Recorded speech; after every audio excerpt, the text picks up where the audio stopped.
Kas teie teadsite, mis on Missa Rorate? Lähme kohe üheskoos vaatama, millega on tegemist.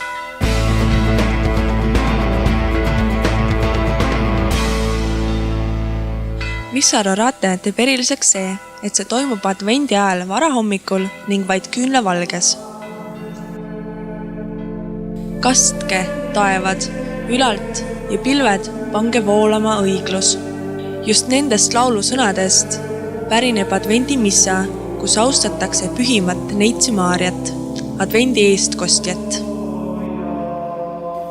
Siis, kui paljud veel magavad, palvetatakse, et tuleb sellesse pimedusse süvenenud maailma nagu valgus Jeesus Kristus.